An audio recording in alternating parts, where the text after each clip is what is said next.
you. You won't have this memorized. The judges, in all honesty, they're very impressed when you've memorized it, but they are not supposed to take off points if it's not memorized. So if you're going in that day and you're thinking, I'm just not sure, just have it in front of you. That way, if you lose your place, you can quickly jot down and find the spot. Okay? Okay. Congress has formed a congressional committee. This committee will examine the United States Constitution and the purposes of government. The members of your group are expert witnesses who will appear before the committee. You will be asked to testify on the following questions. According to the founders, what are the basic purposes of government? Why did the framers think the Constitution was necessary to achieve these purposes? Which did the founders think was more important, the common good or individual rights? And does our government still serve the purposes that the framers intended? You may begin. The founders had many ideas about how the government they were creating would be set up. According to the founders, the basic purposes of government are to serve the people and to protect their natural rights. Natural rights are rights that you get for being human. You're born with them and no one can take them away. The Declaration of Independence says, all men are created equal, that they are endowed by their Creator with certain unalienable rights, that among these are life, liberty, and pursuit of happiness. The right to life is the right to live without fear of being hurt or killed by others. The right to liberty is the right to be free, like freedom of expression. And the right to property is the right to own things, like books. Of course, to have government, you need a central contract and synthetic government. But government cannot have total power. Government's power comes from the people. After things didn't work out of their plan, the framers decided to write a constitution. The framers thought a constitution was necessary to achieve the purpose of protecting a person's natural rights, because back in England they were not protected. The framers did not want one person to have all the power like in a dictatorial government, so they created a weak national government, also known as the Articles of Confederation. The framers found that the Articles of Confederation were too weak, so they finally decided on a strong but not too strong government called a constitutional government where its power is limited. The countries where most of the power is given to dictators currently are Cuba, Arabia, and some parts of China. The United States, on the other hand, is mostly constitutional government, so its power is limited. One place in the past where one person held most power was England. Also, life, liberty, and property were the most important rights because they were born with them and nobody could take them out.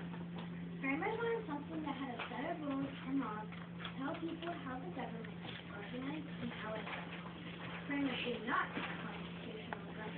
dictatorial government. Some areas that have a dictatorial government today are North Korea, Libya, and other areas. The common good is more important than individual rights because the common good is the good of the community as a whole, while individual rights are the good of individual people. Individual rights are still very important, but the whole goal of government is to protect all people's rights. Also, individual rights are not such a great priority as natural rights are. Natural rights come first. The common good is one of the most important goals of having government. In fact, the main purpose of a Republican government is to promote the common good. While serving the common good, we would also help us provide support to people's natural rights, which is the whole objective of government. Therefore, making common good helps the whole objective of government. If you just worry about yourself with individual rights, you're not caring about what is good to everyone else. That is why it is important to have civic virtues so you are doing good for the common good. Some examples of showing civic virtue are cleaning up your community and schools, giving people respect, following the laws of voting, supplying humanitarian aid, and many more. Some important individual rights are having the right to drive, the right to vote, the right to get married, the right to have an attorney in court, and many more. Promoting the common good is very important responsibility to have. Without it, the USA wouldn't be the amazing union we are today. Individual rights are still important, but the common good is the greatest priority. Yes, our government today still serves the purposes that the framers intended. One way our government today still serves the purposes that the framers intended is that the government ensures all people's natural rights. The government protects our natural right of life by making it illegal to commit murder. Government still makes more laws to protect our rights. The government uses civic virtue and common good to make laws and benefit for our country. The framers also intended a republican government, in which representatives are selected to serve the common good, the people people have a say in the government, and the representatives have to listen to the people. The framers chose a republican government over a monarchy because they had just overcome one. After they overcame the monarchy, they wrote a constitution, evidence from the past that we no longer have slavery. The framers wanted a constitutional government because they needed to confine the authority of the government. One constitutional notion is that the Constitution is a higher law. The Constitution limits the powers of the people in the government. The different branches can each check and balance the other branches. The framers also wrote a Bill of Rights. Some examples are to vote in free and frequent elections, freedom of speech, representation on taxes, have a lawyer if accused of a crime, trial by jury, and protection from illegal search and seizure. The basic idea the framers had about the government was to protect the people's natural rights. Okay, very nice. Thank you very much. I'd like to ask you a few questions about the information you've just shared with us. You mentioned common good and civic virtue, and I got a clear idea of what you meant by common good. Can somebody tell me what is civic virtue? And could you maybe give me some examples of civic virtue? Well, civic virtue is kind of like promoting the common good and putting the common good ahead of your individual interests. And like some ways you can show civic virtue are, like cleaning up your community just without anyone asking you. Just kind of putting,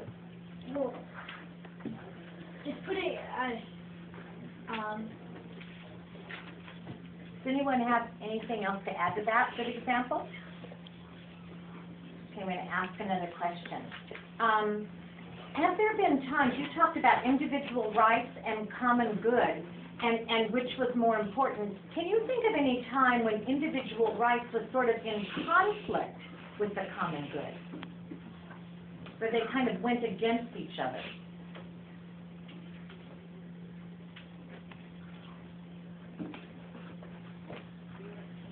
Okay, I'm going to stop the time for a second, okay? This is that. Okay. When something like that happens and you're sitting there going, oh my gosh, what do they mean?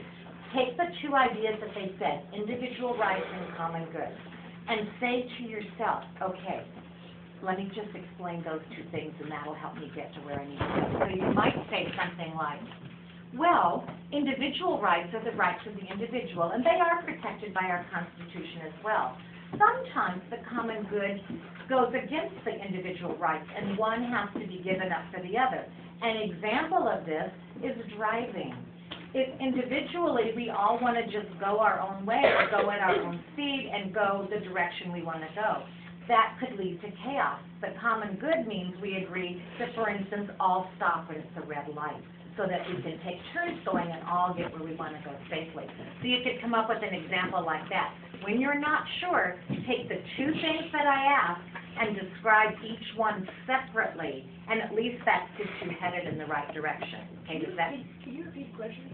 Yes, and that's a good thing to always say when that happens. And here was the question, just for you to hear and see to think, okay, how can I do that? Had there been times when individual rights and the common good were in conflict? And can you give an example? That means when they went against each other, when you had to give up maybe some individual rights for the common good.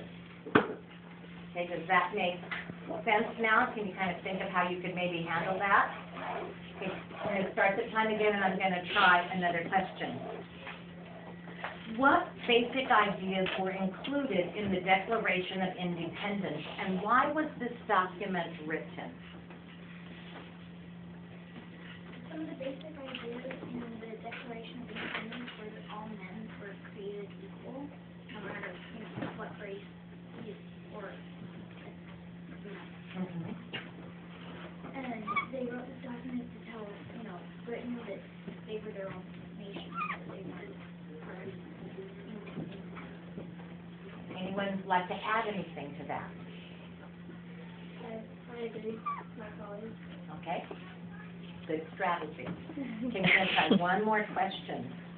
How can each one of us serve the common good?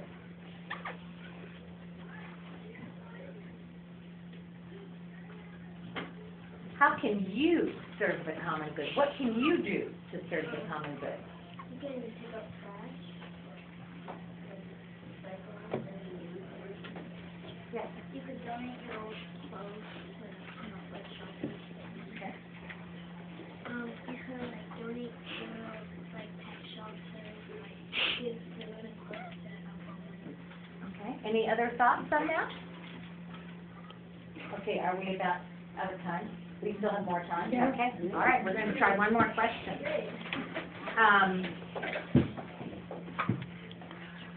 Where did the founders get their ideas about good government?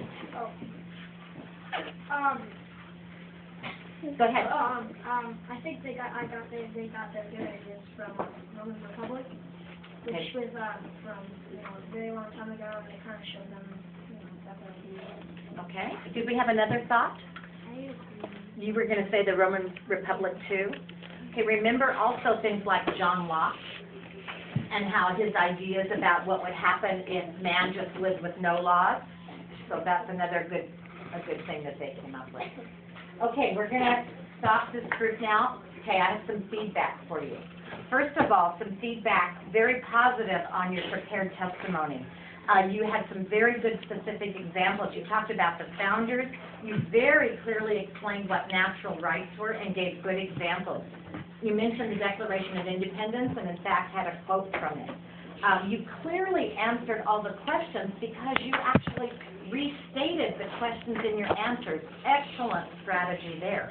That's another thing you can do when they're asking follow-up questions.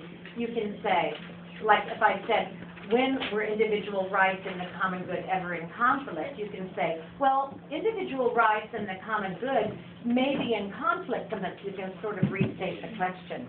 You talked about the Articles of Confederation and how a constitution limits power and describes how government is organized. You went over common good versus individual rights and referenced a Republican form of government. You talked about respect for each other and respect for the laws, and you gave specific examples. I do have one suggestion for the prepared testimony. Your timing was really pretty good. I would say not too much, but slow down just a smidge. You don't have a lot of extra time, but you have enough extra time to just slow down a tiny bit so that you can be heard. On your follow-up questions, I sort of gave you the feedback as we went along and gave you some strategies for how to respond to those. They probably won't give you that during the actual event, so if something happens and you don't know, the question on individual rights, for instance, and common good, you can say, well, they may sometimes be in conflict, and repeat some of your prepared testimonies. That's why the founders had to decide which was more important, and they opted for the common good. So that means sometimes we have to give up some of our individual rights. So repeat what you said before is another strategy. What was the answer to that question? For about when they're in conflict? Yeah. Well, just like the example I gave with driving, individual rights means I don't have to think about anybody else. It's my right to drive where I want to go. But if we all just have our individual rights, perhaps we would have some chaos. So we agree to give up some of our rights to promote the common good. So it's that kind of an answer. Sometimes it's not as complicated as it sounds.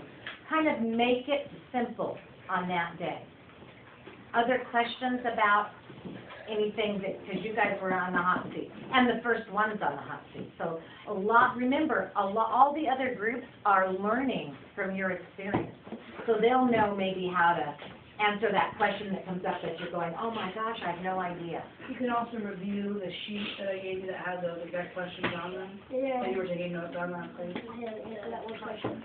Okay, so that's something, look those over before you go in. They will not ask you these exact same questions, but the questions they ask will be similar. Okay? All right, Unit 1, let's give them a big round of applause. Going first, area 10. Okay, we're going to ask Unit 2 to come up. Okay, Annika.